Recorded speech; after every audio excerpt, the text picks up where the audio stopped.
欢迎大家来到阳光先锋草填词的声音。首先欢迎黄晓明，小明哥。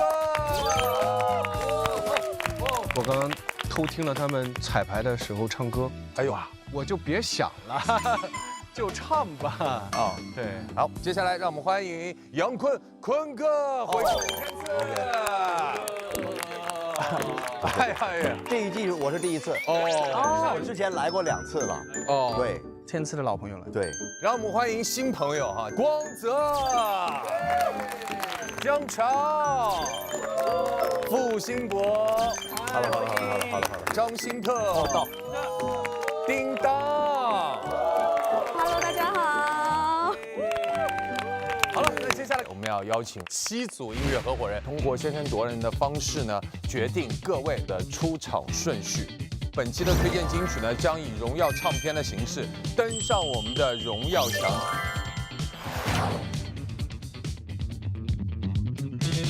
天赐的声音第7季采用逐轮对决、胜者首列的车轮战模式。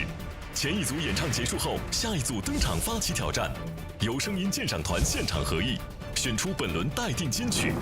之后每一组登台都将挑战上一轮的待定金曲，直至决出最终的推荐金曲。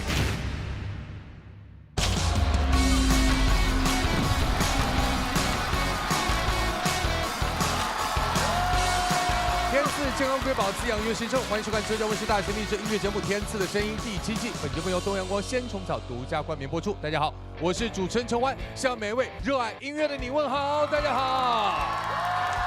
此刻，在我们音乐之旅正式开始之前，邀请我们各位拿起我们身边的东阳光鲜虫草，东阳光鲜虫草真鲜滋养，请品尝，为你的舞台充满能量。 首先有请第1组音乐合伙人，他们是杨丞琳、王子弘凡，加油！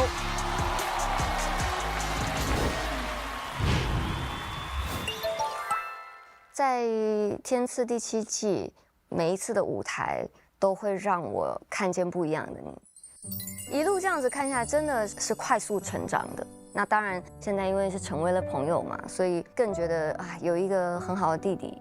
然后就以至于我觉得我们现在突然又要唱一个深情的歌，很奇怪，哇，很难，真的是太难了。这个爱一个人要学会放下，奢望幸福却也。歌词里的主角他在梦里面的嗓子是烟哑的，可能他有想表达的，但他知道他不能，或者是他想表达，但是他不敢。但无论是哪一种，我觉得可能都会有一点遗憾吧。 那这首歌对于我而言呢，它好像就像人生中我们会经历的很多的一些可能伤痛跟遗憾，就是有些时候，你再能说会道的人，也会有你说不出口的时候。我觉得匿名好友还算偏温暖呢，但今天的真的是再悲伤一点，对我们是考验吧，因为我们越来越熟了，有一丝那种熟人之间要在台上绷不住的那种气味了。 但我觉得好是好在我们很有默契，我们可以成为好朋友，然后我们再一次在舞台上唱起我们想要去表达的这个歌，真的就是很有意义，我觉得。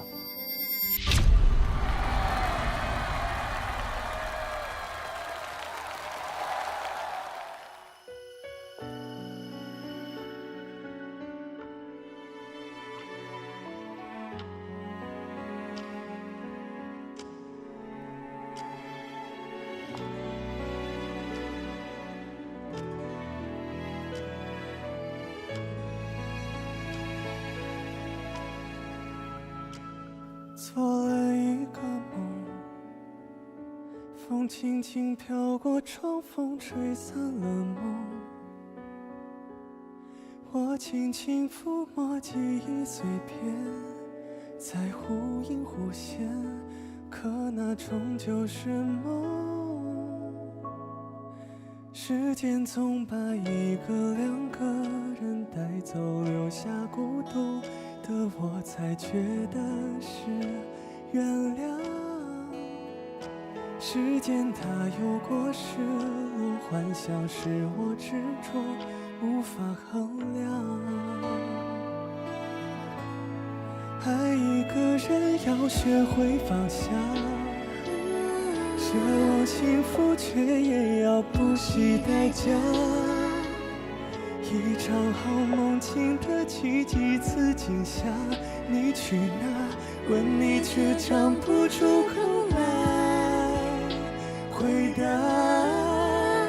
你可知我的牵挂，牵挂，以至于现实里的点点滴滴，自言自语的回答。我记得你还有话，我还有话，在梦里却艳压。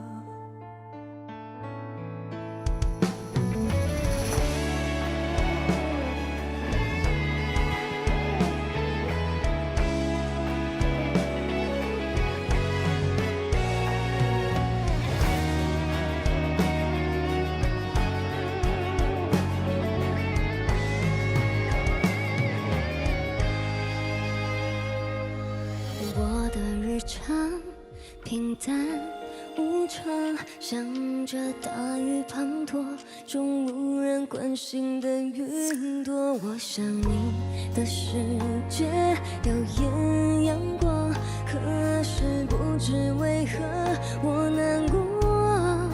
每当夜晚降落的时候，我总是一人沉默，静静地想着。我渴望你也能够再紧紧地拥抱着我。爱一个人要学会放下，奢望幸福却也要不惜代价。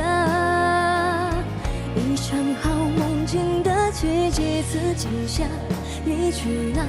问你却讲不出口来回答。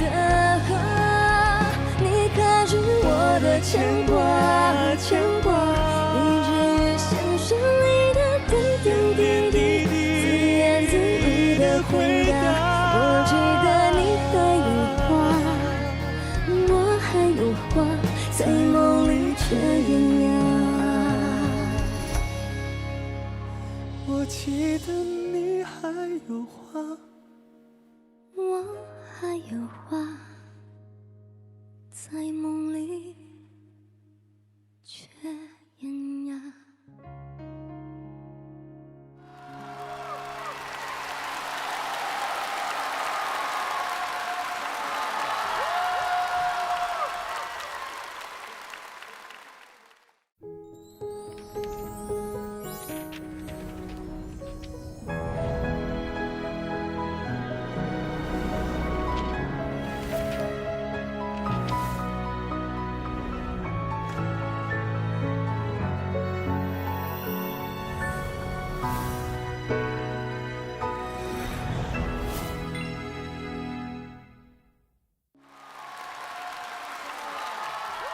非常好听的一首《梦雅》作为我们这一期的开场曲。《梦雅》这首歌是不是字面上的意思啊？在梦里面有一些交流。我觉得这首歌其实反而是在梦里面，他才能够有勇气讲出他在现实生活中无法说的话。可是他连在梦境当中，他都还是选择了不表达，这是一个很深很深的遗憾。我觉得就是在生活中有很多一些时刻，当下就是可能再回去10000次，你都没有办法张出那个口。那我觉得这首歌它其实所形容的，就是可能比那种情况要更加的深刻，可能100倍、1000倍的这样的一种状态跟情绪的表达。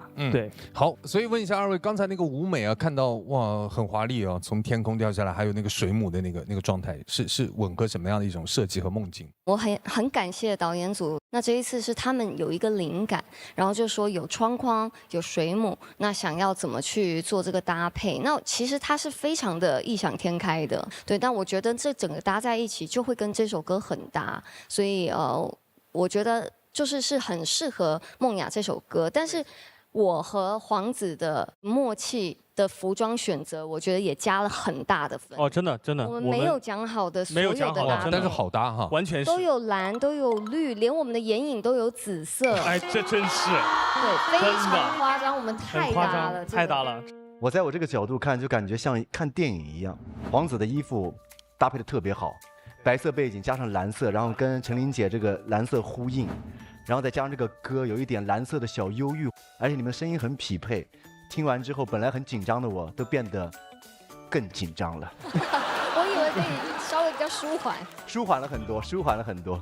对，只要有杨丞琳在台上，这个舞台肯定差不了。因为我之前跟他在一起做过节目，他这个人对舞台、对设计、对灯光、对舞美、对服装有很吹毛求疵的要求。只要有他在，黄子，我跟你说，你每个舞台都是最棒的舞台。哎呀，谢谢柯哥。我觉得今天2位在台上，其实他们对于爱的表达都是智者，因为在梦里面其实是可以歇斯底里的去宣泄，但是在梦里面他还是依旧保持这种冷静的思考。我觉得第一个是他们用这种克制的对于爱的唱法，让整个这个歌曲非常的连贯，我非常的喜欢。第二，刚才就说到那个舞美啦，有水母，还有那个窗户，其实就是一个超现实的。你想，这个窗户是一个肯定是在这个有空气的地方，但有水母，就是你完全沉浸在这个梦里的感觉。我刚才看到水母的时候，我还专门去查了一下，水母象征着你感情脆弱和这个边界模糊的这种感觉，但是呢，它水母的时候又充满了一些光，其实就是给了一些美好的希望。所以这个置景和整个这个歌曲真的是融为一起。2位智者合作的太牛了，哇！谢谢亮帅，谢谢亮帅。没有人能拒绝程琳和黄子以这样的方式唱歌，尤其在那个副歌的第2遍，黄子唱“你可知我的牵挂牵挂”，你可知我的牵挂牵挂，以至于那2个牵挂直接给我唱 emo 了。语感特别的好，黄子对，特别喜欢你这样的方式去演唱。谢谢。然后程琳 solo 的第1句，我的日常平淡无常。我的日常平淡无常，那种平淡无常完全被你唱出来了。我特别喜欢你们2个今天的舞台。我盲猜一下，这也是今晚的金曲候选歌之一。对，你不用猜，你能定。快笑。程琳，我特别替你高兴。看了你这么多舞台了，我觉得到这个舞台，你完成了在舞台上作为一个歌手的信心的重建。我们熟悉那个曾经的杨丞琳的舞台的状态、歌唱的状态，全回来了。谢谢老师们见证我的成长，然后也谢谢天赐陪伴我成长。非常好。然后我再说说这个舞台吧。你说梦雅，她其实前半段她在描述一种情绪，这种情绪看起来很抽象，你可以把它理解成爱情，你也可以把它理解成一个牵挂的人。程琳是完成了这个抽象的具象化的表达，但是黄子把整个的这个情绪的这个基调定下来，我觉得这个是很难的一件事情，也证明了黄子在歌曲内容把握的理解的这种进步，这个是我看到非常欣喜的部分。总之，恭喜你们！谢谢老师，谢谢了。好，我们一起来期待待会儿的一个结果，好吗？好的，好呀，一会儿见，一会儿见，拜拜。接下来向梦雅发起挑战的音乐合伙人是，让我们欢迎姜潮、付辛博，加油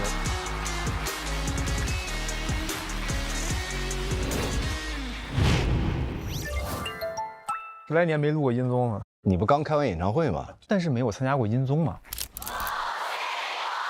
我有10年没有上过舞台的时候，有一天做梦就梦见我又回到了当年，有很多人听你唱歌。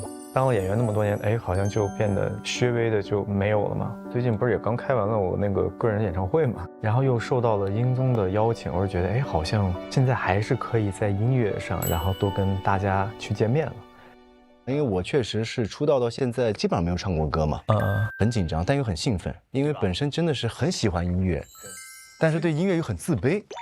刚签公司第1年，然后我们的老板正好结婚，请了好多唱片公司老板过来，突然说让我上台唱一首。我当时想，我的天哪，这一唱这么多唱片公司都要给我发唱片啊！一上台一唱，节奏没卡上，高音破音，从那次就开始对唱歌有心理阴影。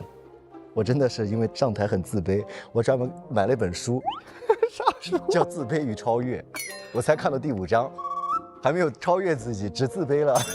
没关系，咱们就好好享受音乐，就跟咱俩在 KTV 一个道理一样。我们平时真的没有机会唱歌，所以我们2个每次其实，在 KTV 的时候就猛唱啊，就是好不容易唱一次歌猛唱。但是天后这次是咱俩之间没唱过的。我嫉妒你的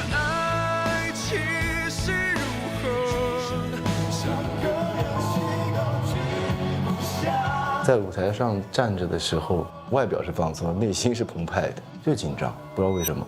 嗓子还行吗？有点干，没关系，先听。干不行，你得。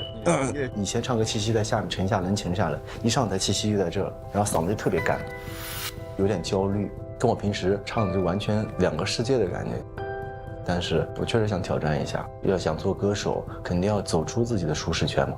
对，就轻轻舞。来吧。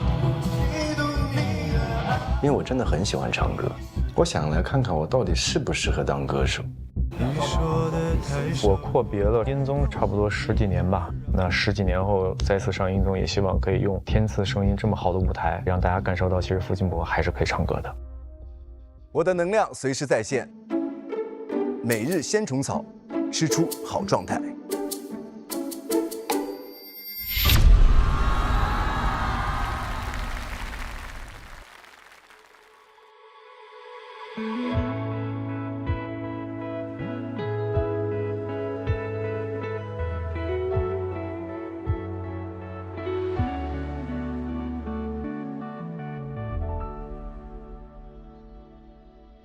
终于找到借口，趁着醉意上心头，表达我所有感受。寂寞渐浓，沉默留在无知角落。你说的太少或太多，都会让人更惶恐。谁任由谁放纵，谁会先让出自由，最后一定总是我，双脚悬空，在你冷酷热情间游走，被侵占所有，还要笑着接受。嫉妒你的爱气势如虹，像个人气高居不下的天后。你要的不是我，而是一种虚荣，有人疼才显得多么出众。我陷入盲目狂恋的宽容，成全了你万种宠爱的天后。若爱只剩诱惑，只剩彼此忍受，别再互相折磨，因为我们都有错。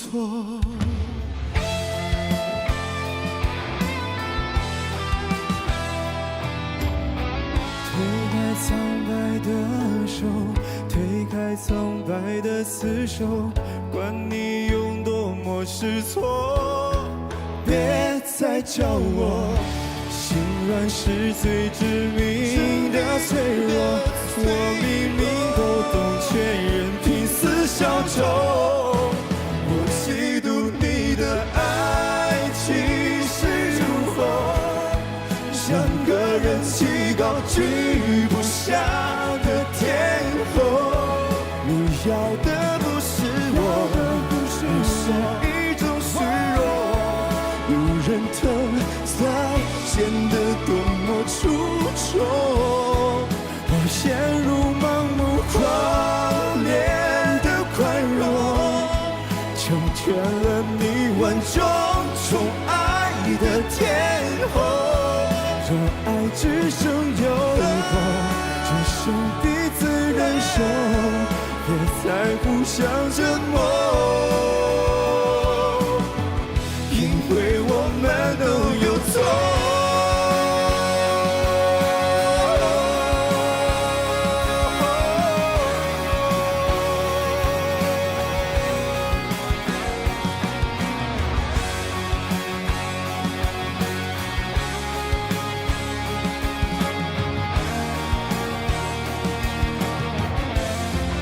如果有一天爱不再迷惑，足够去看清所有是非对错，直到那个时候，你在我的心中将不再被歌颂，将不再被歌颂，把你当作天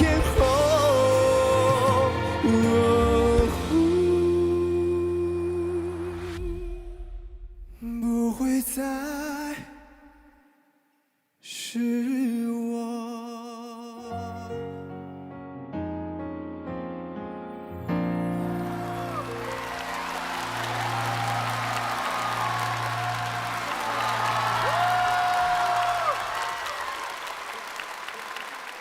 哎，姜潮给我们的印象，除了演戏演员，然后呢，给我们印象非常的开朗活泼，但是好像来到这好像有点拘谨。哎，对，好像有点不太一样，不太是我们认识的姜潮。对我对唱歌其实蛮自卑，很紧张啊，有自卑情绪，真的，对，很有心理阴影。但是我又特别喜欢唱歌，啊，很矛盾。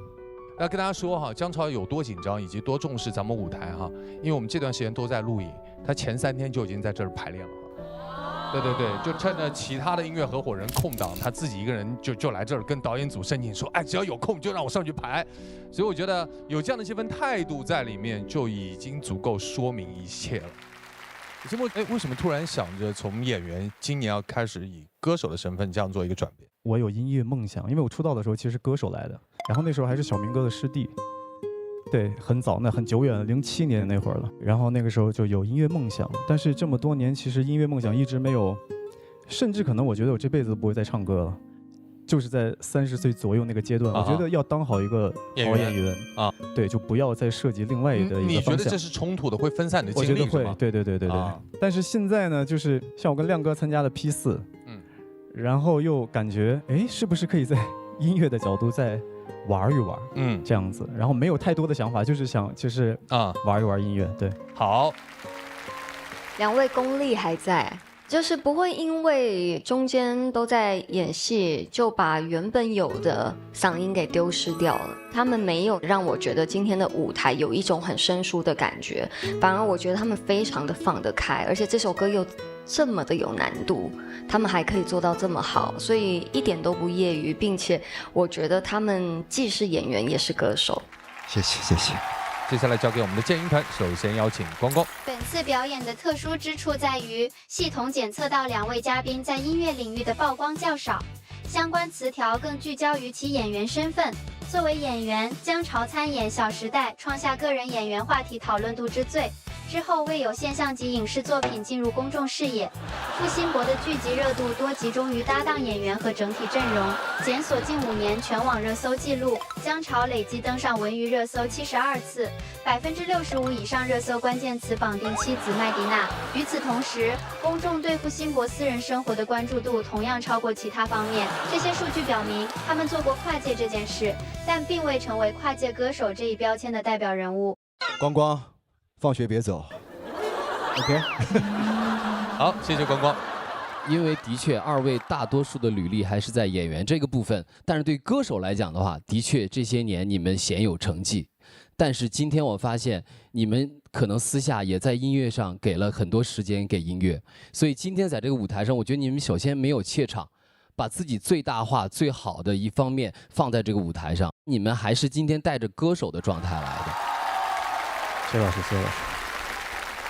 其实因为这几年我就是退居幕后在做制作人，其实蛮多，尤其这2、3年，很多是演员开始唱歌，所有的演员到录音棚第一句话千篇一律都一样，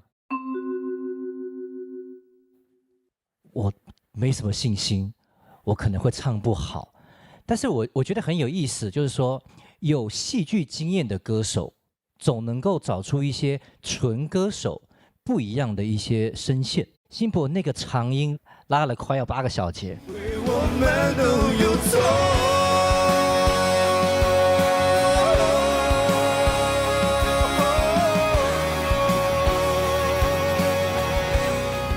所以我觉得那个是一个很有意思的设计，我不知道是你自己想的吗？情到深处有点那个，但是那个剧我很喜欢，为什么？你就是说，很多时候专业歌手我们会知道说我要控制我的气，没办法拉到这么长的小节数，所以我就会收了。但是我觉得，身为一个演员，你们已经被训练，在很多时刻，我必须要哭喊，我必须要喊出来，我要吼出来，那个真实的情感，反而是技术性的歌手他会克制的。所以我觉得就是说，姜潮，然后还有辛博，就是把这个情感浓烈的这种唱法，要把它放在你的作品里，大胆的放进去，因为这些东西其实恰恰就是现在我认为流行音乐在工业化的状况之下最缺乏的那个元素，所以我从这个角度看，我很喜欢刚刚的演出，所以是恭喜你们挑战这个舞台，我认为非常成功。接下来有请剑鹰团现场合影。我觉得梦雅更好。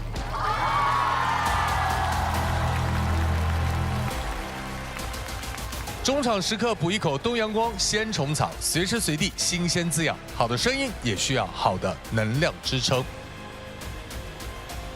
经声音鉴赏团一致合议，本轮的待定金曲为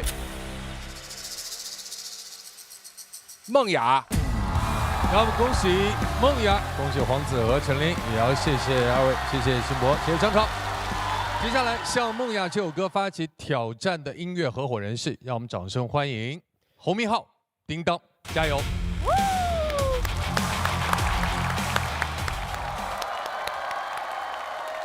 我知道你很喜欢唱我的歌，是不是？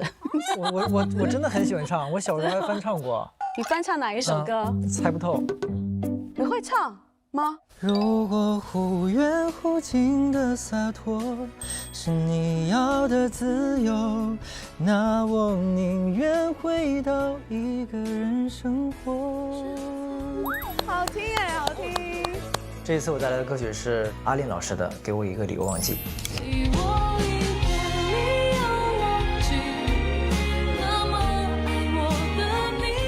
这首歌其实我之前也了解了一下，是阿令老师的朋友的一段经历，就是因为一段经历丧失了自己的男朋友嘛，然后我觉得还是一段比较青涩，然后比较纯净美好那段情感。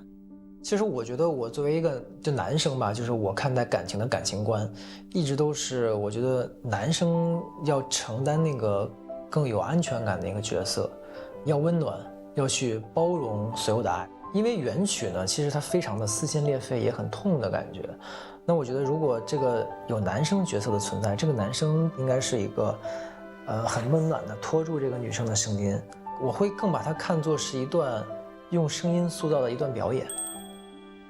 你自己唱的那个地方啊，它有几个字是有一点点切分的，所以你那个把它唱出来就很好听。对，那几个，对。我觉得也许你可以看看，就是让情绪可以再流动一点进来，然后到我再搭进来的时候，就一层一层一层把它堆叠上去。因为刚刚我会觉得就会有点硬。叮当老师算很大的那种女 vocal， 然后情感又非常饱满，然后我觉得对于我来讲是一个特别好的一个学习跟交流的机会。蛮期待的，希望通过我们的声音，可以能够带他们去流动那份内在的情感。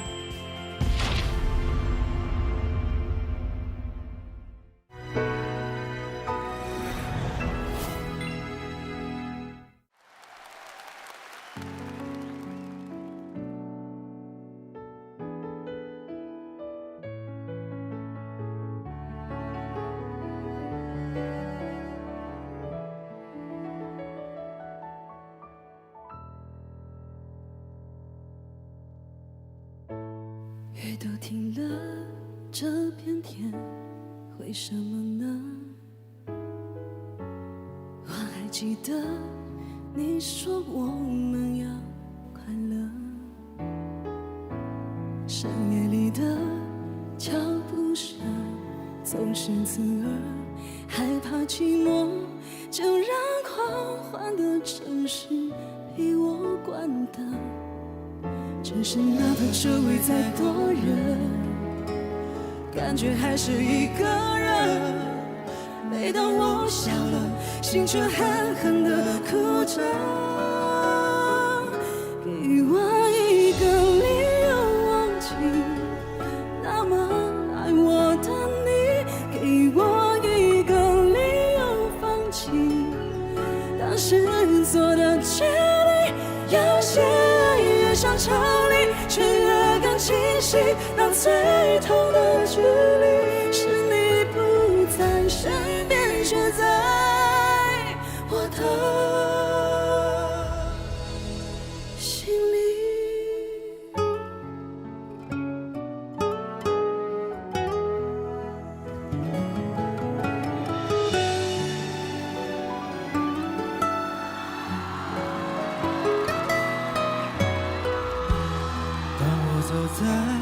去过的每个地方，总会听到你那最自由的笑。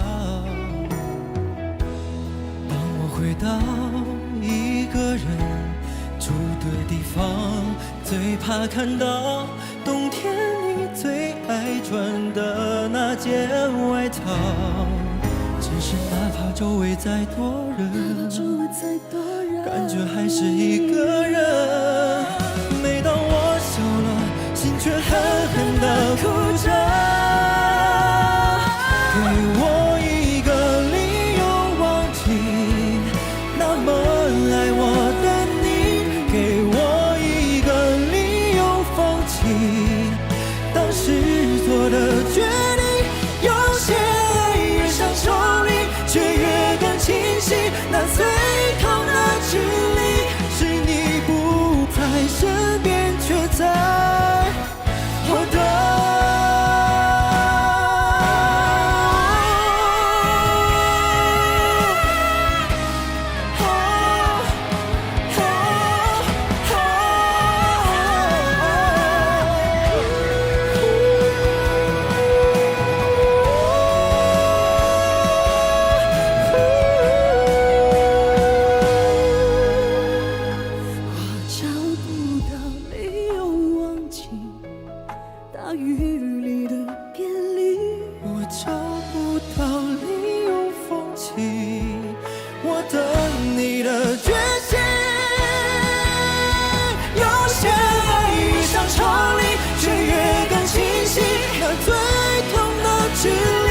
是你不在，是你不在。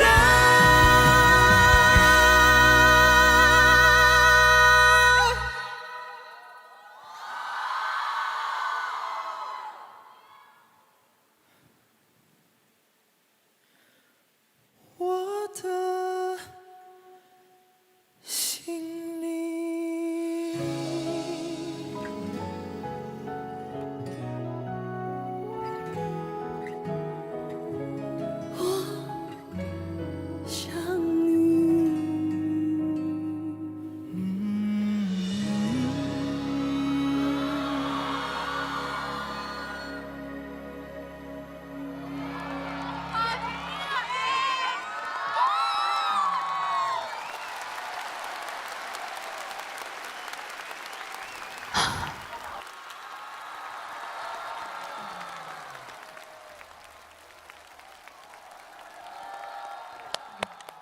如果说阿令的版本，它是一个我觉得一个爱情，它没有圆一个告别。我想我们这个版本就是圆这个歌里面的男女主角正式的离别，正式的说再见。我们更多的是在一些情感的更深处，然后去寻找这个歌曲的位置，甚至是地理位置。对，比如说老师在哪里，然后我在哪里，然后这个情感该如何交流。我希望今天我们这一首歌可以成为让很多的朋友听完之后有一种，是你一直都在我心里，我会带着你的爱跟祝福继续走我该走的路。哇，这个舞台真的是就是看得非常非常的揪心。叮当今天的状态比我往常看到的舞台上特别，就是稳重的，你不知道心里有一股什么样的情绪在释放这首歌曲。然后明浩也是情绪也是非常非常的隐忍吧，然后在最后的这个结束的话，也是感觉到他们情绪上有很大的释放。反正这个舞台让我非常非常的感动。哦，谢谢。给我一个理由忘记这首歌，也是我一直在歌单里会反复翻出来听的一首歌曲。它真的很痛，今天两位老师的演绎让我更痛，非常非常的完美的一个舞台。谢谢。接下来我们来听听各位正音团老师他们的建议，有请。想聊一下叮当哈，好久好久不见，对，感觉上一次见面看你的现场还是在第1季填词的时候，是不是？今年第7年喽。对，没错。不明白想要的是什么，这么说你懂吗？你终于回来了。我一直都在啊。所以这就是问题，这就是我想接下来讲的一个问题。其实我看过那么多人的现场，那在我心里，叮当的现场应该是能排到前5的。在台上的那种高音的那种张力，然后在舞台上那种掌控力，我觉得非常厉害。但是我回头再想想，我说但叮当为什么没有达到我心目中的那个红的状态？我一直都有在线，也一直都有做演唱会，然后也有发行专辑。然后我是因为有一阵子吧，我觉得就是那时候6、7年前，当时的我其实真的会有一点自我怀疑，我觉得我好像真的不太适合是待在演艺圈嘛。但是我觉得我自己又调整一个部分是，我记得我第一次那时候签唱片公司，我就希望我可以有一张自己的专辑。至今今年是我第19年出道了，所以这个初心从来都没有变过。所以此刻的我其实很丰盛，对我的存在从来都不觉得说我一定要因为得到别人的肯定，我才觉得我有价值。对。但我特别想听到你关于音乐之间的绯闻，多让我听到一些，好吗？好啊，那请你9月来看我演唱会，就在上海。一定来。其实这个舞台最大的问题就是它的动态差的有点太大了。所有的催泪神曲都有一个特点，就是它的感情的浓度是逐渐加强的，一般是一个缓坡，而不是一个台阶。尤其是在当尾段，你们做了一些特别大动态的处理，比如说突然从极大声压的地方到极静，然后又变得极大，最后又变得极静。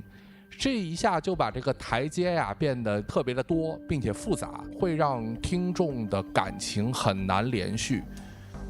我们设定的2个人在一起的时间其实是18岁左右，就是最纯净的那份情感。所以为什么后面有一些撕心裂肺，或者说那么难以忘记，是因为就那份情感它足够的纯净，然后足够的美好。这首歌是一个真实的故事，就是说一对情侣2个人在学校里的爱情故事。男生常常会送女生回家，可是有一天女生就开始说，那我自己学开车，男生就不用每天送我回家了。那一天呢，就跟男朋友说，今天我想自己回家。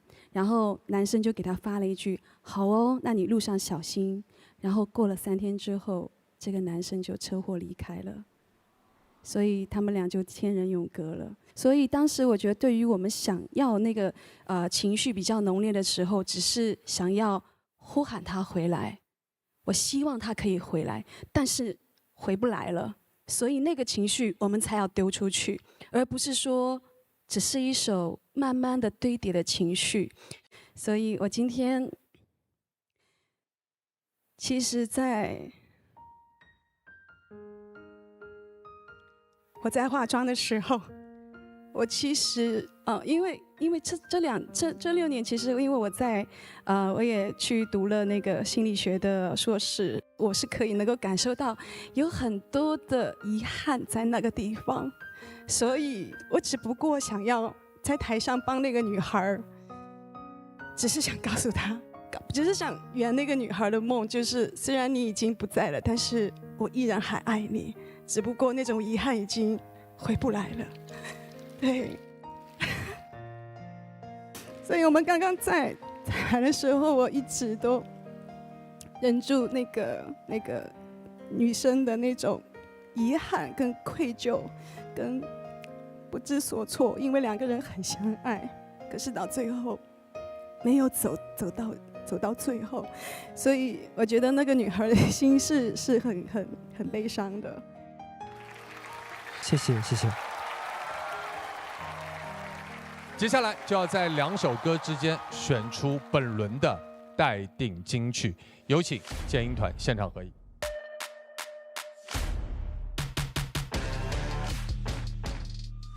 我觉得梦雅更好。经声音鉴赏团一致合议，本轮的待定金曲为梦雅。让我们继续恭喜梦雅，再把掌声送给叮当，送给黄明昊。接下来向梦雅发起挑战的音乐合伙人是，让我们欢迎杨坤、高睿，加油！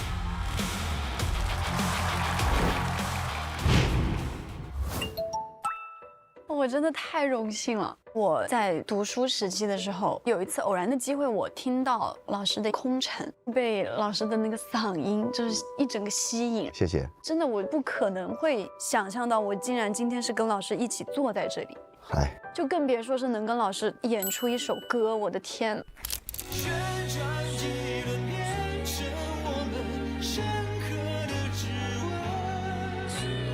其实我有一点点没有特别读懂这个副歌的那一句，旋转几轮变成我们深刻的指纹。我的理解是，这个旋转一直在这个里面纠缠，感情的纠缠，可能是经过3年或者5年或者10年的时间，后来2个人可能分开了，你一直在回忆，曾经有痛苦的，也有快乐的，反正交织在一起。我要非常克制的把感情放在心里面。但是你唱的可能就会稍微浓烈一点儿，年轻人对情感的这种探索的状态。哦，刚好这样，我就似痛非痛，挺好。哎，因为我对这首歌的理解就是纯痛。到了杨坤老师的年纪，他会觉得有一种释然，这首歌又多了一个感情。再加上我跟老师的音色虽然反差很大，但是又很互补，所以我觉得这样子的碰撞是能够给大家带来一个不一样的故事吧。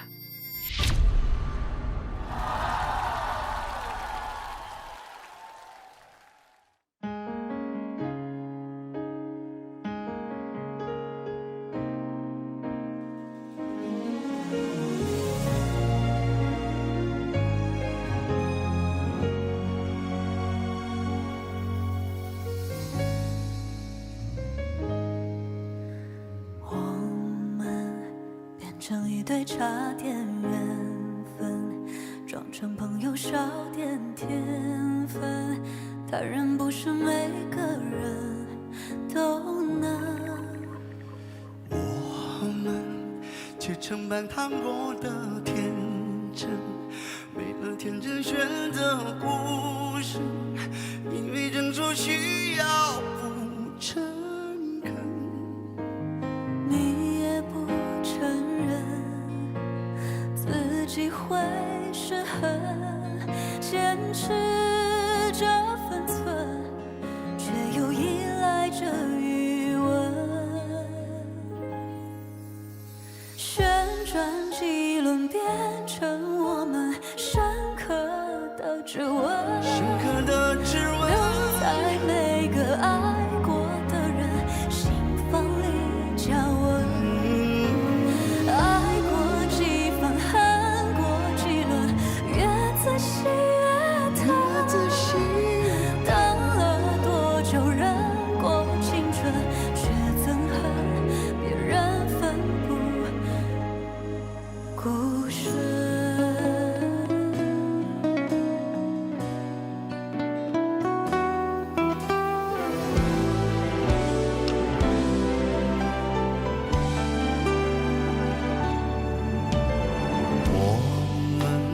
抓紧了所谓的人生，追逐爱恨交换灵魂，选择自己满意的身份。我何苦又问你是否认真？之间的辩论是催促我们沉沦的映衬。旋转几轮变成我们深刻的指纹，留在每个爱过的人心房里加温。爱过几番，恨过几轮，越仔细越疼。等了多久，忍过青春，却憎恨别人奋不顾身。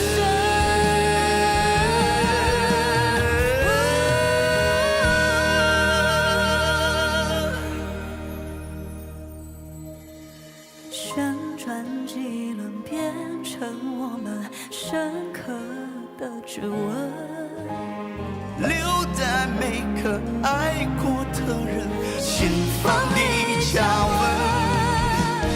爱过几番，恨过几轮，越仔细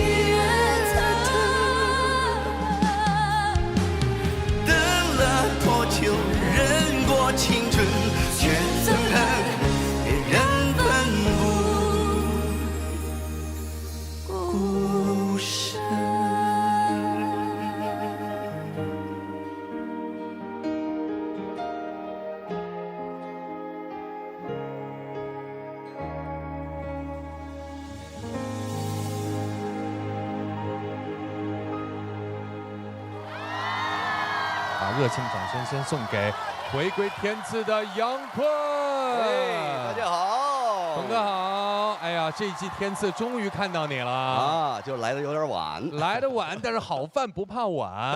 哎，坤哥回到我们天赐什么感受啊？开心吧，没有任何压力，看见老朋友，完了又唱着金曲，享受对吧？对，听你的歌也是享受。谢谢。高瑞是一个年轻的女孩子，对感情呢可能会有一些很勇猛的状态，勇猛无前。我呢可能就是进进出出很多次了，完了以后我就需要克制一下在唱法，因为是一个年纪呀，包括对生活的阅历啊，云淡风轻的痛。高瑞是这种勇往无前的，不怕痛，就是恨，或者是那种刻骨铭心的爱，是那种感觉。坤哥也是我第一次在现场听，然后以前就是经常会听坤哥的歌，因为小的时候，不，什么小的时候，不行，对，就经常会听坤哥的歌。用我们演员的话来讲，如果电视剧是一种感受的感动，那杨哥的嗓音就是属于那种电影的醇厚的质感，就是一下就润色了这首歌，让它更有故事性和感动性。这是我的感受。谢谢。这首歌我觉得它因为本身大家就很熟悉它的旋律，然后我也听过很多就是其他的朋友在可能其他的节目的一些合唱，这一场是最特别的一场。为什么呢？因为首先我觉得他们两个人的声音的特质既在这个歌里展现，但是同时呢其实很相融。我一直很喜欢坤哥嗓音里的故事的那种描述感，因为画面感会很强。坤哥他极具辨识度的这个嗓音，其实在你可能甚至没抬眼或者耳朵没张开的时候，他就攻击你的大脑。那其实像高瑞，他其实也有自己的一些味道，他的很多歌他作为开口嘛，我觉得一上来就可以奠定很多的一些这个基调，并且我认为这是我现场听过最好听的一个版本。谢谢。我听他俩的最厉害的地方是在于特别会隐忍。这种情歌不是唱出来就厉害，而是隐忍。我觉得法拉利就是法拉利，坤哥你太棒了，他还是那么会唱。高瑞，我第一次听他现场舞台，特别厉害。谢谢老师，谢谢老师。就是最好的歌唱不是唱歌，其实是在讲故事。我觉得二位做到了，我特别享受。我从一个创作者跟制作人角度，高瑞今年几岁啊？不好意思，26。我觉得你的声音非常非常的好，声音的透亮度，还有在真假音的转换，到高音有几个盘旋的腔体的改变，我是非常非常喜欢的。一首歌，我认为它的成立，它有歌词、有旋律、有编曲，还有歌手的声线的适配度。我觉得你是一个非常非常好的声音载体，但是作品有没有符合你的声线去打造？这个可能是一个很关键的因素。你的声音我是非常非常喜欢的，在25岁我们应该就所谓00后，我觉得你可以排上前面的，排到前3的。谢谢老师的认可，加油！此刻在2首歌之间选出本轮的待定金曲，有请剑鹰团现场合影。我觉得梦雅更好。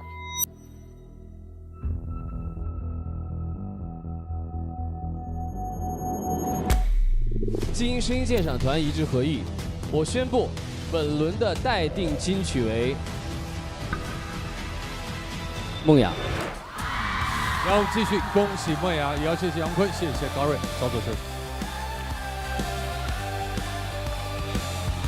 接下来向梦雅继续发起挑战的音乐合伙人是，让我们欢迎黄晓明、刘雨昕，加油！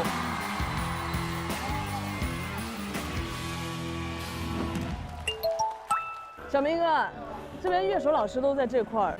所以我们唱歌是他们伴奏，是吧？对，然后在这2边我们出场，然后我们最后在这中间调度就好了。我自己也很喜欢唱歌，最近也录了几首歌，所以节目组来问的时候，我想了一下，我觉得玩一下也还是可以的。清脆伞找到了吗？小明哥，清脆伞，你试一下，但有点冲。只是没想到这次感冒了，这有点懊恼，但是也没办法。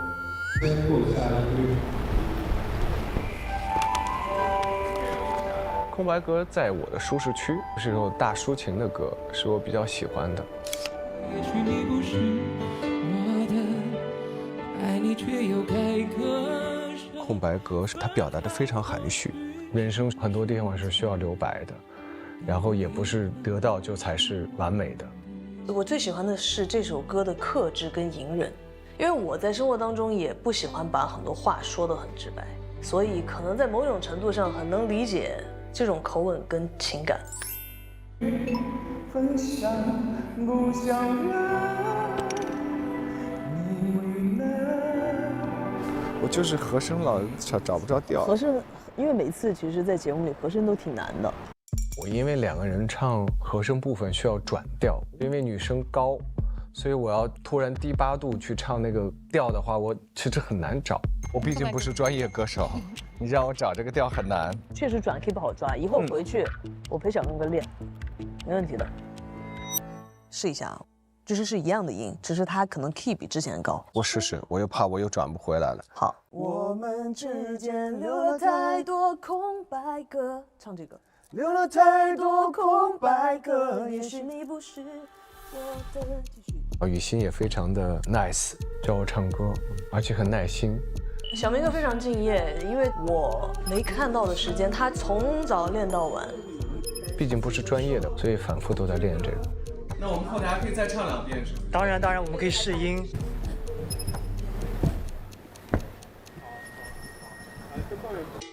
小明哥是吗？欢迎来到天赐，小明哥。我过来学习的。王铮亮是我小兄弟，就想学习一下。亮亮让我放松了一点，还是给了我一些信心的。哇，你这唱完了我都不敢唱了。没，我们那个歌本来就是比较撕心裂肺，有点夸张。我这2天感冒了，就是越要现场唱歌的时候越感冒。有痰的话一定要把要刻出来，最好是给它嗝出来，不是那种咳。明白。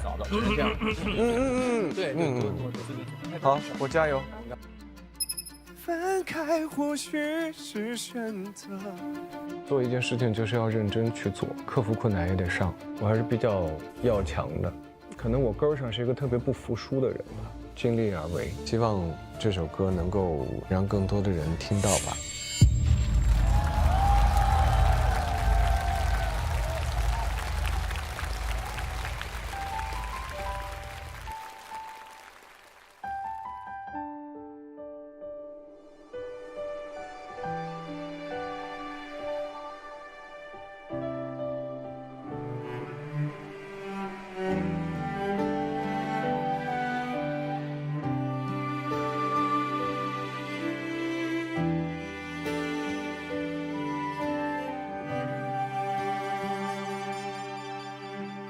其实很简单，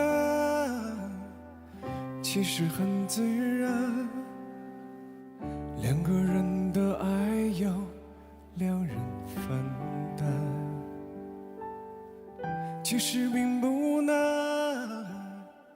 是你太悲观，隔着一道墙，不跟谁分享，不想让你为难，你不再需要给我个答案。我想你是爱我的，我猜你也舍不得，但是怎么说，总觉得我们之间留了太多空白格。也许你不是我的，爱你却又该割舍，分开或许是选择，但它也可能是我们的缘分。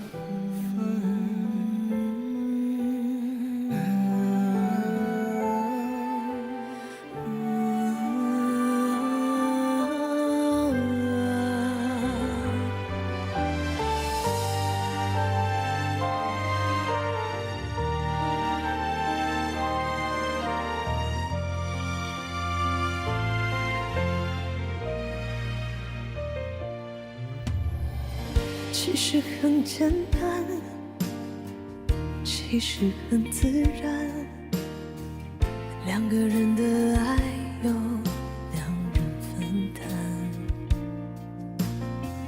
其实并不难，是你太悲观，隔着一道墙，不跟谁分享，不想让你为难，不再需要给我个答案。我想你是爱我的，我猜你也舍不得，但是怎么说，总觉得我们之间留了太多空白格。也许你不是我的，爱你却又该割舍，分开或许是选择，但它也可能是我们的缘分。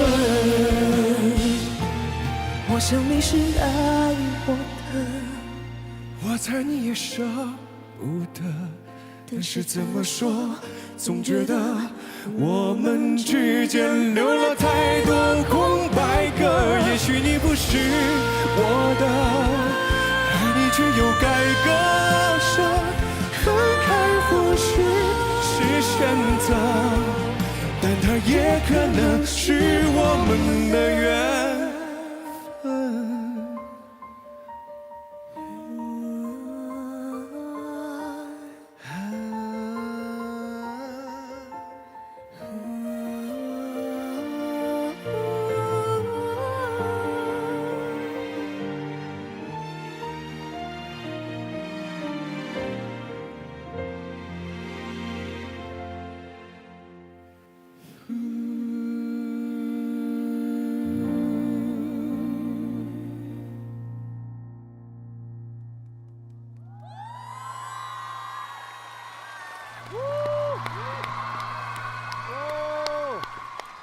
真好，对呀，真的好，真的好，真的好。特别欢迎黄晓明第一次来到我们天赐的声音。其实我看过很多次，因为这个节目很火啊，尤其他的那个 cut 啊，在这个网络上传播很火。之前我正好不是要唱那个《街角当晚风》的这个普通话版本吗？我刚好看到宗盛熙唱的那个版本，然后再加上又看到我的好朋友小岳岳唱那首可爱的歌，对，然后所以就还蛮喜欢这个节目的。雨欣跟小明哥搭档什么感受？小明哥唱完让我有更多的安全感，因为小明哥我们在彩排的时候，虽然我们刚开始没有之前一起练过，但是第一声出来就非常的稳，所以我特别希望现场的观众可以给小明哥一点掌声。对。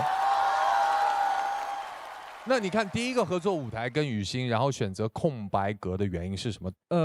是因为我的嗓音可能更适合这首歌，对，因为我日常唱杨宗纬的、唱严仁中的、唱薛之谦的歌比较多一点，所以我跟他们的声带的声域、声色比较接近一点，所以也很感谢雨欣跟我一起完成了这首歌。而且在这个里面，我们听到小明哥有大段的这个和声哈，其实和声挺难的。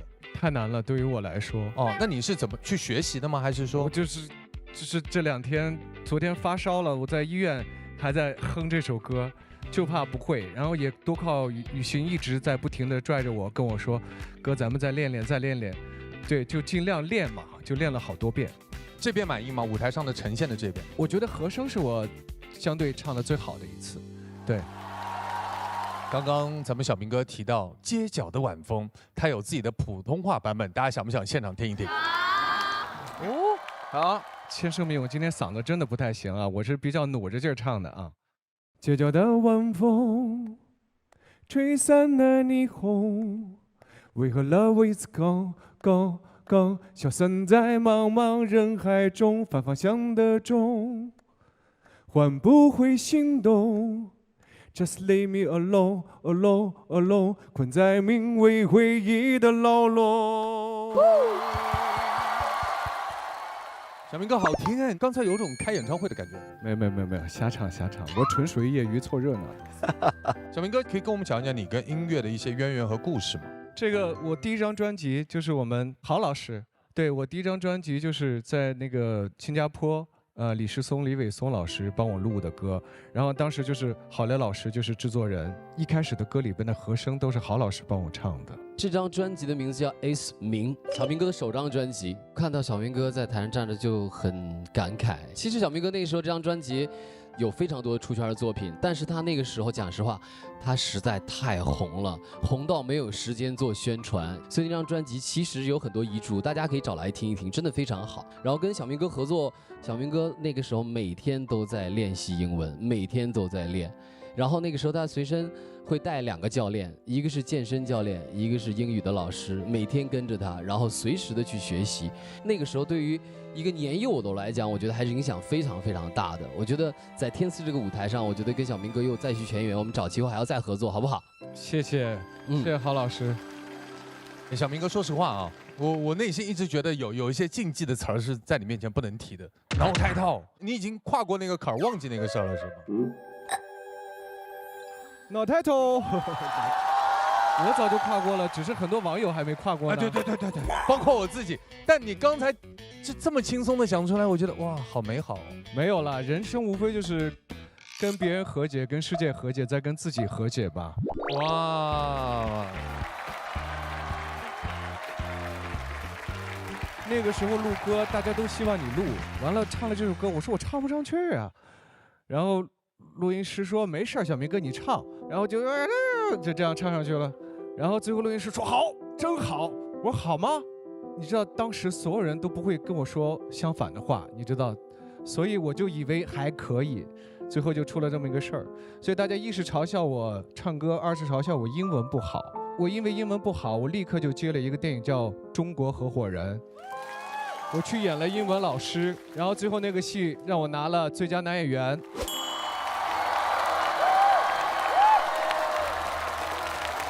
你看，就是这么倔强。当时接这个戏的时候，有很多人是反对的，怕又被人说起那个事儿。但是我觉得我做到了，我内心的那种不服输和倔强吧。确实啊，人生的道路很长哈，无论在什么阶段都会遇到各种各样的坎儿。所以坤哥，你面对别人的一些所谓的嘲笑、讽刺、不理解，你是如何去克服和战胜的？我首先暂时克服不了，我难过2天啊，我这给自己的期限就2天。那2天是内耗的，那2天是太难受了。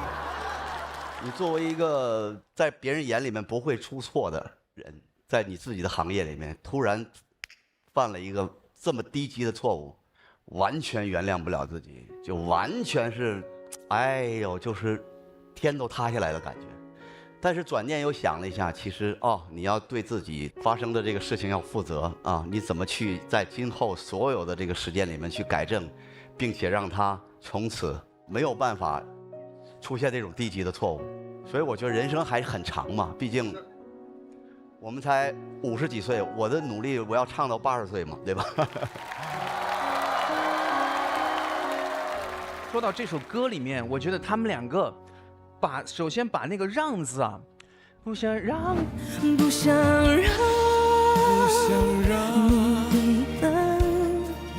为难。小明哥的那个让是那种流畅中带着撕裂，但是我觉得雨欣是反过来的，他唱这个让字的时候，他就是立即把声音的状态冲出来的，才让最后的这个完美的爆发的这种情感成立。所以今天这个舞台真的是非常非常的完美，我非常非常的喜欢。谢谢这2个。雨欣为什么今天一开口有女坤哥的感觉？就是我觉得那个情感的浓度，还有一些使用的方式，其实我会觉得跟我上一次听到的舞台很不一样。但是我觉得跟这首歌的适配度非常的高。然后小明哥是太强了。其实您不说今天您的身体的状况，我是完全听不出来嗓子有任何的问题，而且语感非常非常的好。小明哥是在唱歌词，就是在说故事，所以真的很厉害。这个舞台我很喜欢。谢谢各位，接下来我们邀请剑鹰团。小明哥，您在台上一直说一句话，您说你是业余歌手，唱着玩的。然后我想和你说一件事，就是你有很多专业歌手都没有的一个天赋，您知道是什么吗？什么？辨识度。哦，你的嗓音一出来，就是大家就会记住。我觉得这是一个很好的天赋。然后以后多唱，爱听。谢谢，哎呀，好感动啊！雨欣，你的嗓音在一个频段里有一个特别磁性的那个点。慢歌我没想到你唱的这么好，所以我想给你一个建议，你应该发一张全是慢歌的专辑，一定会火，一定会大卖，好吧？谢谢老师，正有这个想法，谢谢老师。这一首空白格和梦雅之间选出本轮的待定金曲，有请建音团现场合影。我觉得梦雅更好。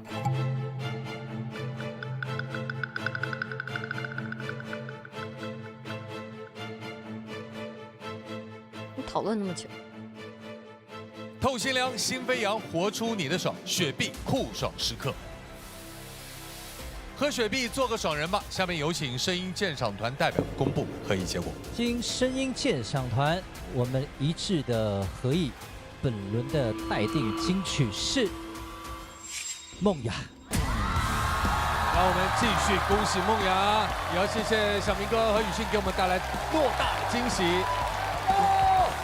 节目联合微博在天赐的声音微博超话发起了天赐小卡欧神集合了集卡活动，歌手自画像未公开小卡等你抽取，集齐所有卡面就有机会抽取实体自画像，期待你成为天赐的欧神。接下来继续向梦雅发起挑战的音乐合伙人是，让我们欢迎姚小棠、张新克，加油！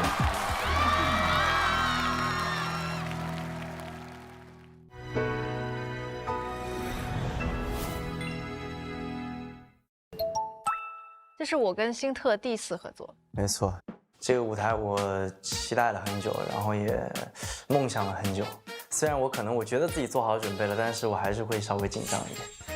那我们这首歌唱的是《呼吸决定》。我记得我2020年的时候发过一个小视频，唱过这首歌。怎么那么歪？在两天之下。我觉得这首歌在讲一个暧昧的故事。对，这首歌有一个男生加入会更加的具体啊。对，可以把这个暧昧的这种具象化了。就是他有他的角色，然后我有我的角色，我觉得这就搭配的还挺好的。是。跟小棠姐一起设计了一些小小的小巧思，我觉得还蛮有意思的。就可能我去搭讪的时候，我觉得还蛮有画面的吧。那我作为姐姐，我觉得我应该是那种看他，其实我自己心里很来气，但是我不能表现得我很生气，我必须表现得我特别不在意。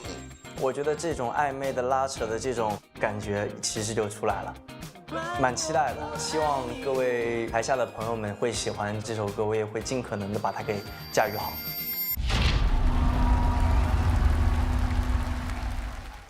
挑战天赐舞台必须脑体状态全开，懂配方的妈妈选君乐宝，配方全面，脑体双优。下面进入高能竞演时刻。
事都说出来，哦，才会听你表白，听你说你是真的喜欢我，真的想谈恋爱了，那就让情绪决定，听呼吸频率，跟感觉旅行，大不了不谈感情 ，Just do what I'm supposed to do， 你也不用再演戏，怪我不爱你，是你的决定，每句话在我心里，清清楚楚地说你想离去。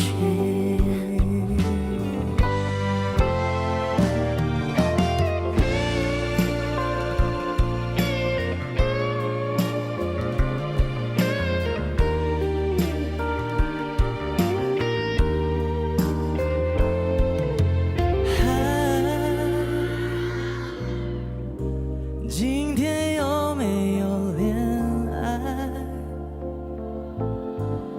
是否谈了又甩？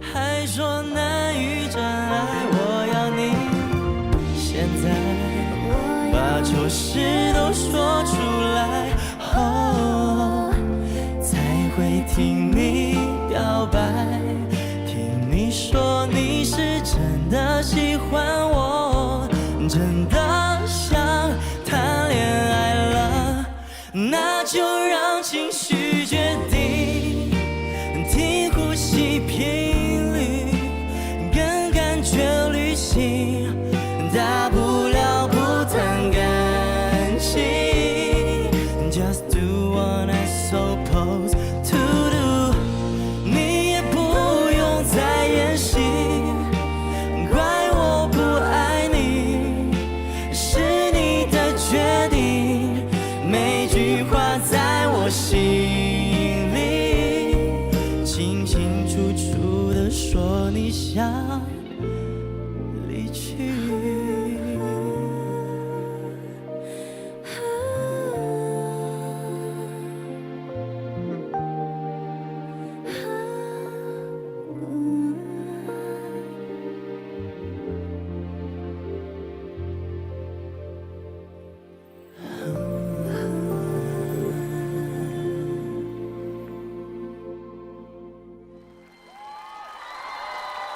我们把掌声送给小唐，送给辛特。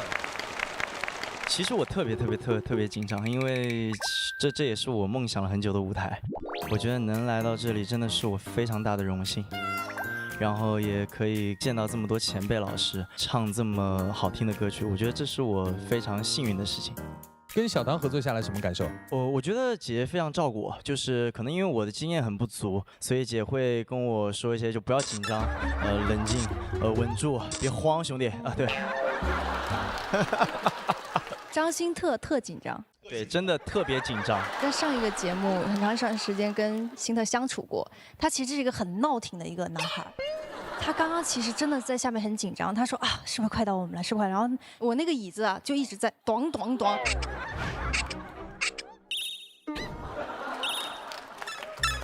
一些小动作老多了。哦，那沙发弹的哦。对，一直在弹沙发，是不是很闹挺？一抽一抽的，对对对。然后大家又很可爱。那这首合作曲目上，它的改编的点在于哪里？因为原唱是乐团嘛，然后是一个女生一直在唱，然后我们这版其实加了一个男生，我觉得那种对话的感觉更多了。然后他是有他的角色的，来，你讲讲你的角色。我是一个怎么样个角色？就大家你们其实就能碰到那种走到你街边，嗨，今天有没有谈恋爱？今天有没有谈恋爱？就是这种你见到你也会很头疼，对不对？其实我是一个这样的一个角色，但是我又得把它给收住，不能太释放，我怕吓到姐。我觉得辛特，你这个虽然说紧张啊，但是你在台上的时候可一点不紧张啊，还有小提琴的演绎呀那些，装的。我觉得就是小青年的这个有这种小情小爱的、很甜蜜的，或者是说有一些隐隐的有暗恋呀，有一些就是那种感觉，在这个舞台上就是很温馨，然后就是让这个歌非常非常舒服的进行下去，所以是个非常非常好的作品，非常 chill 的作品，非常 nice。哇，小唐唱的让我忘记了原唱。哦，谢谢。太入麦了，就是你的第一声出来之后，那个入麦的感觉，就会让别人听下去。最打动我的一点是，这首歌做到了真正意义上的人歌合一，就是它有的情歌是欢喜的甜蜜，享受那种爱情的甜蜜，有的是在爱情当中的悲痛。那么他们刚才的那个演绎，让你就想谈一场恋爱，这种感觉特别棒。谢谢。我看过这么多年轻音乐人的天赐出舞台了，辛特你是表现最好的一个。来，我们给点掌声的鼓励给到辛特。我觉得这首歌你完全在角色里唱得很投入，然后把这个感情表达出来了。我想说说小唐，我觉得，这首歌可能会折射出你的一个问题。就是你太沉迷于你习惯的、你被人喜欢的那种声音塑造里了。适合你歌路的歌，比如说跟宗纬的歌，或者是跟甄姐的歌，本来在你的那个声线里的那种东西，你都能表达特别好。但是真正能够打破你平时唱这种，我们说把这个歌唱得非常准、特别好的东西，这样的东西在天赐这么多届了，其实一个都没看到。这个舞台又一次说明了这个问题。辛特唱得很沉浸，它是一种带着一点媚，而不是像你一样去塑造一个干净的一个空灵的音色，全在这儿了。这个声音完全不入戏。这样的音乐看起来没有那么高的难度，你却表达不了。我觉得这个问题真的是，我觉得作为朋友我要点你一下的问题。这种东西我觉得是你表达的一个弱项，它真的会限制你的音乐的广度。但是如果永远在这个水平去左右摇摆的话，很难走向下一个高度。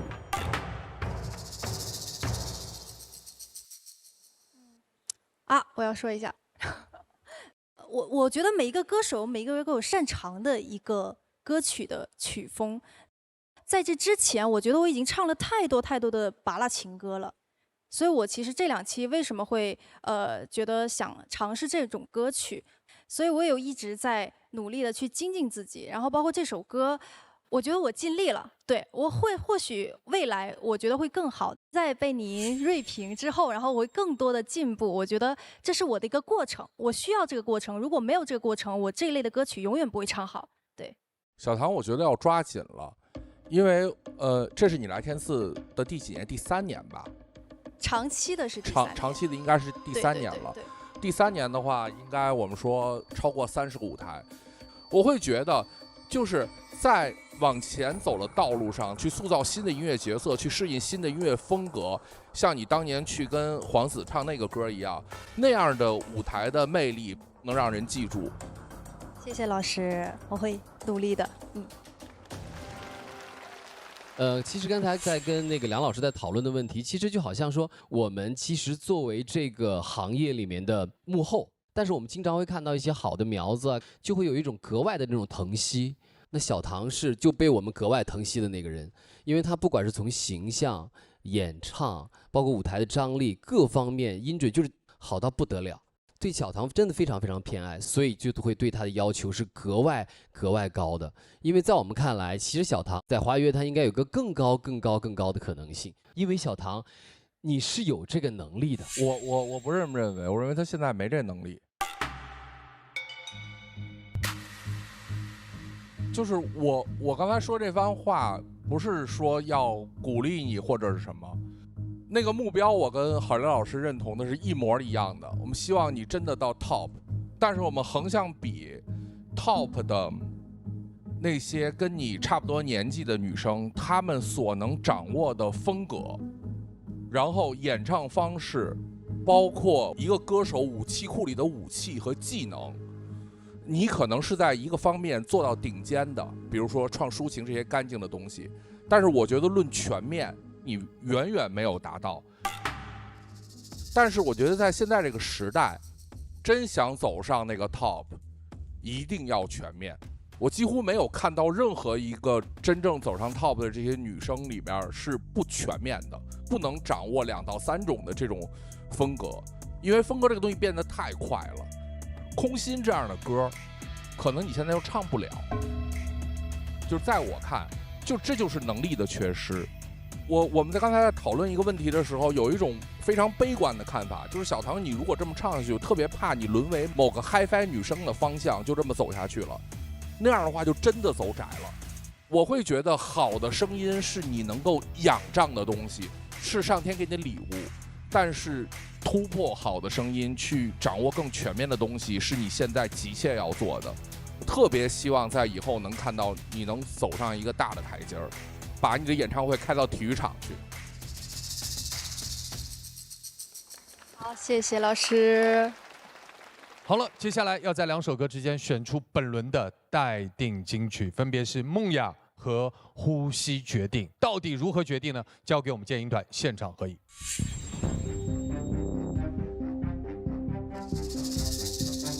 我觉得梦雅更好。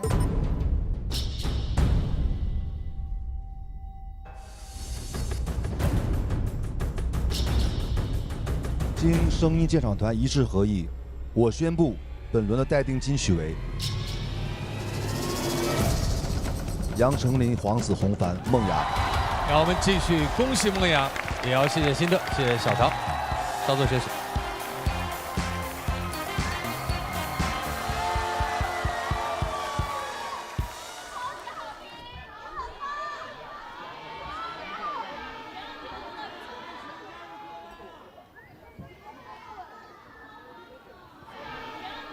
谢谢。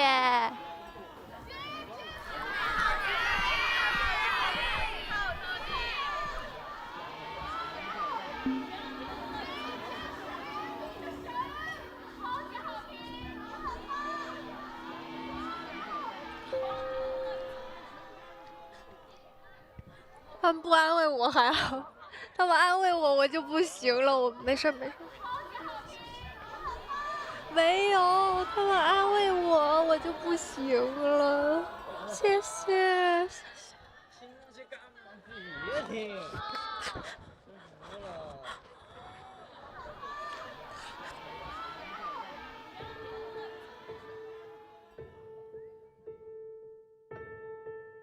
我听了本身就很好，而且我觉得开头那个进的很有 lay back 的感觉啊，它本身就 R&B 不就是这样吗？R&B 本身就是这样子。小唐你很好，小唐。对哦，没有，对不起，我刚刚都在反思我自己。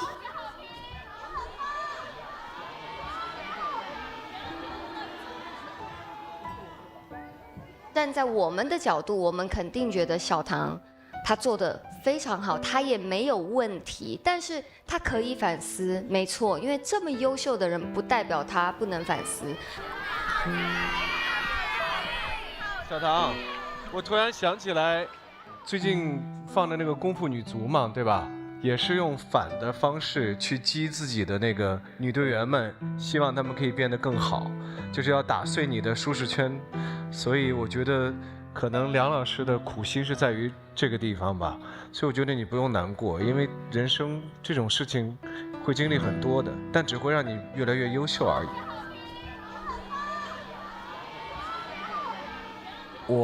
这是我参加天赐声音的第5年吧。刚才对于小唐的这些所有话，我觉得以我跟小唐的交情，这些话我说最合适。小唐第一次跟我见面的时候，那个时候没人认识他是谁，然后他就一首一首歌在这个舞台上唱到了今天。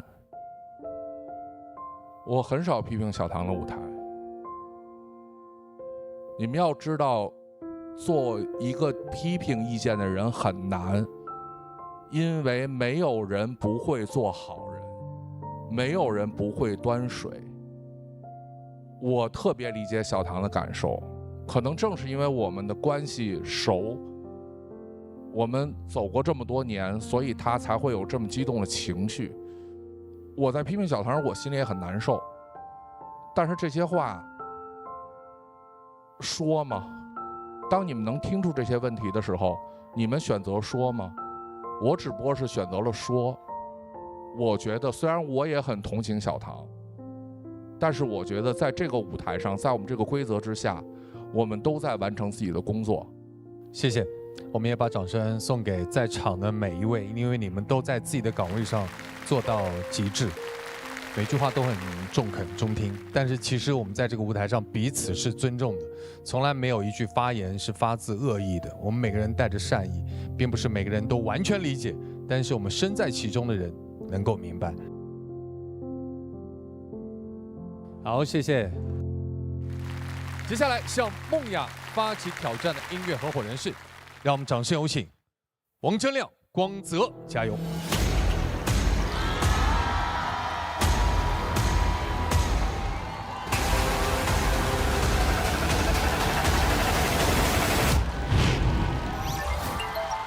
好了，非常欢迎我的好朋友光泽来到了天赐的声音。Hello， 大家好，我是光泽。哎，这个是你第一次来天赐的声音是吧？对，我第一次来天赐，而且是我人生中音综的首秀。哦，你知不知道你的作品前段时间在我们的天赐声音大火、爆火、巨火？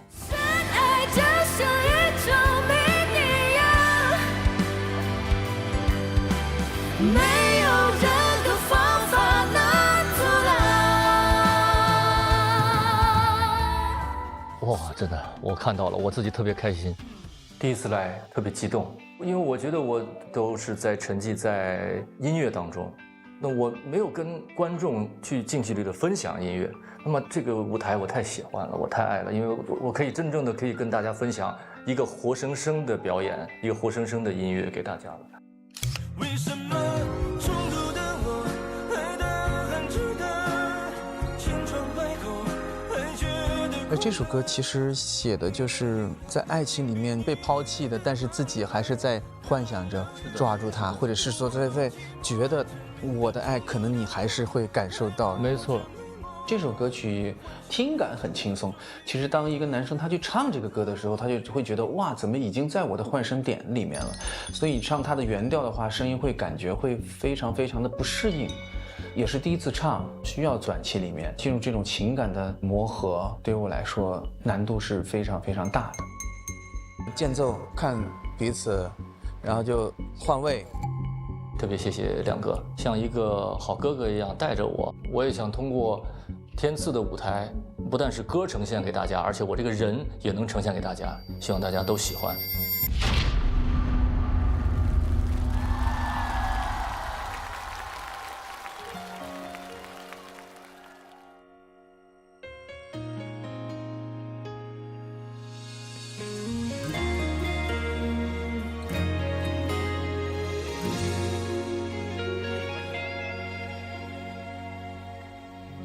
只有在你醉了的夜里，我才可以抛开了犹豫，颤抖着真身拥抱你。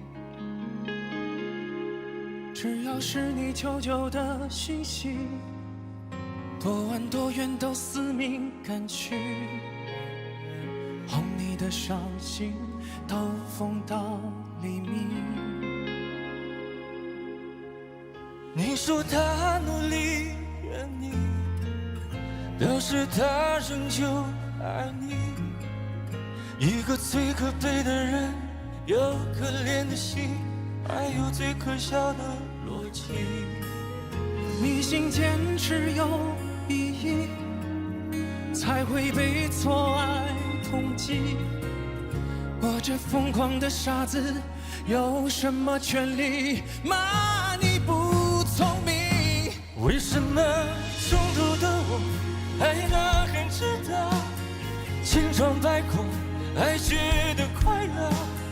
你的依赖竟比你的关怀更疗愈我寂寞。致命的中途的我，害怕像配角，终于赢得感动，变英雄，忘了太天真是个梦。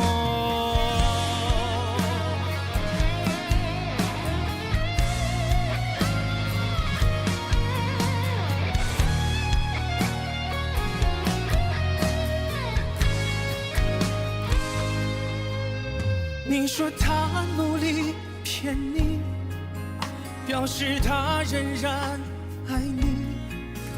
一个最可悲的人，有可怜的心，还有最可笑的逻辑。明星只有一钱只有一，才会被错来同情。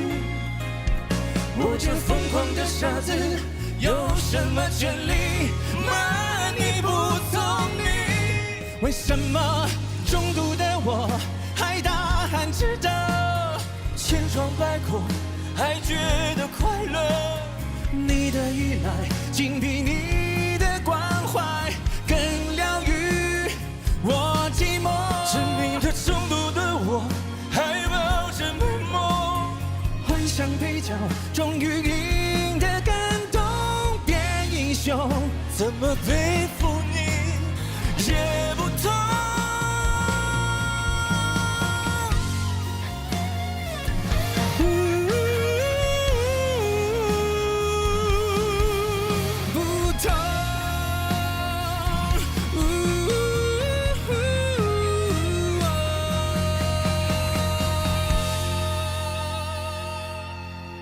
为什么中毒的我爱大喊值得？千疮百孔还觉得快乐？你的依赖竟比你的关怀更疗愈我寂寞。致命的中毒的我还抱着美梦，幻想配角终于赢得感动，变英雄，忘了太天真。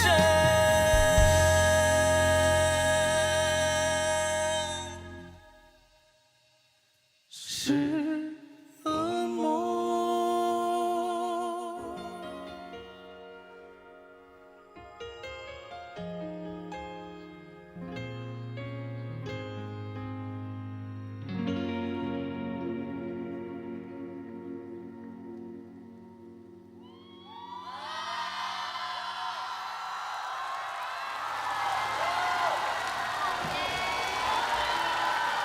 谢谢。这是光泽第一次来到天赐的声音。今天这首歌叫《中毒》哈，这首歌本身的作曲、编曲、原唱也是光泽。哇，这写的真好。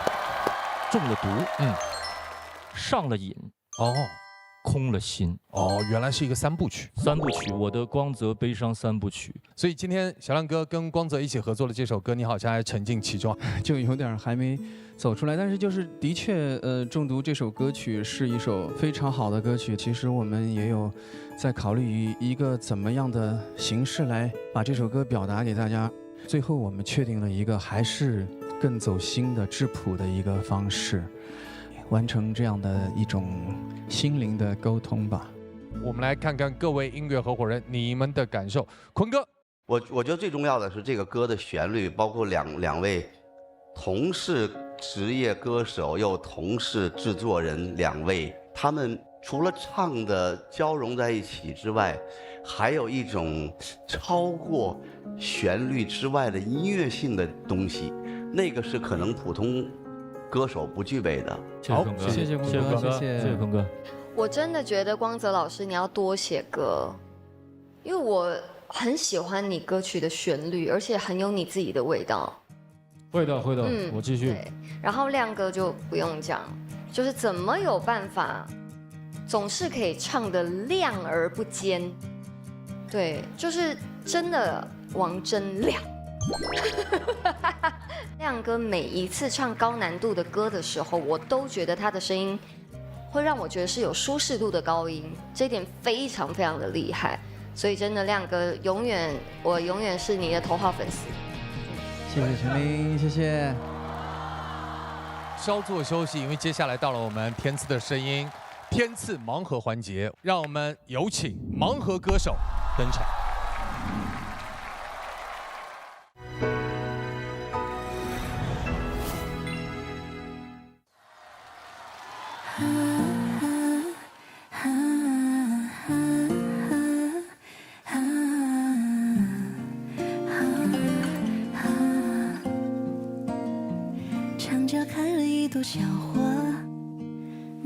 管它自己长大。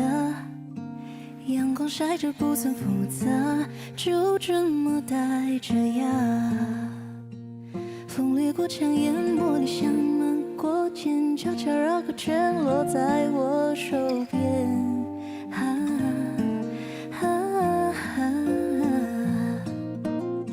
有人会情债我，珍藏我，风干我，遗落我，带着我飘到世界的尽头。有人会问我忘了我，抛弃我，放下我，风掠过四季的角落。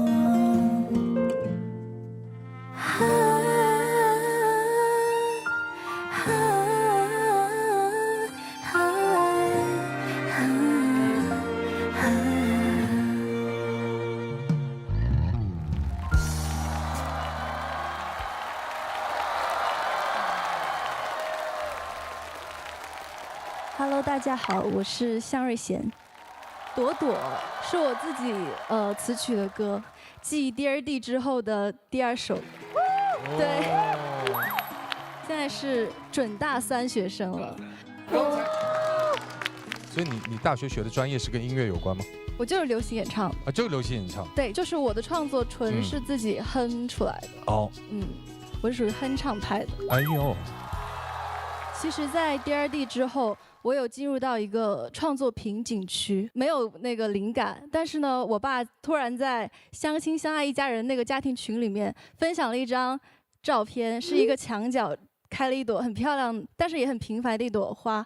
我觉得，哎，好像我，就是之前都在潜心的学习，还有唱歌这些，然后突然因为一首歌就绽放，被大家看到了，就觉得跟我自己好像，然后也想鼓励大家，其实每个人都是一朵含苞待放的花骨朵，这首歌曲写得很有意思，跟传统的那种传统的流行歌曲的走法有些不一样，也很多了一些哼鸣的一些唱法，是一个自己有设计感的，然后不一样的一个原创作品，我非常喜欢。谢谢。所以我想问你接下来的规划和打算呢？今天已经来到天赐的这个舞台，也是多出歌，然后多争取跟大家见面的机会。好的，好，再次感谢瑞贤来到我们天赐的声音，下次再见喽！再见，下次再见，拜拜，祝福你。接下来到了我们本期最为紧张和关键的时刻，交给我们剑音团，请现场合艺，在梦雅和中毒2选其一，成为本期的推荐金曲。我觉得梦雅更好。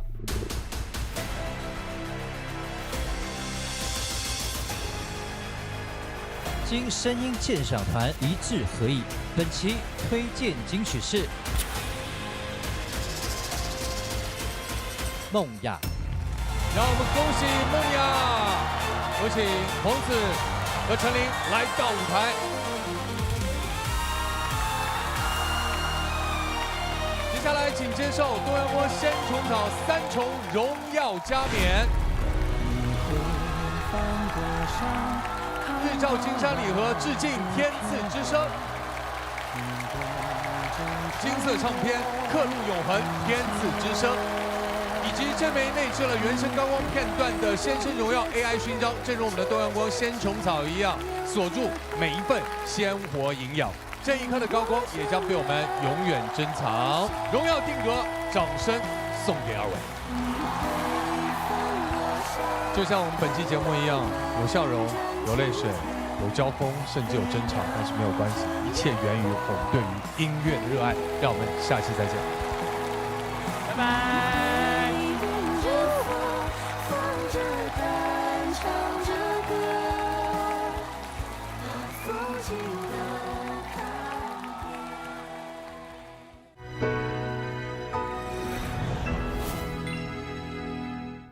欢迎收看浙江卫视大型励志音乐节目《天赐的声音》第7季。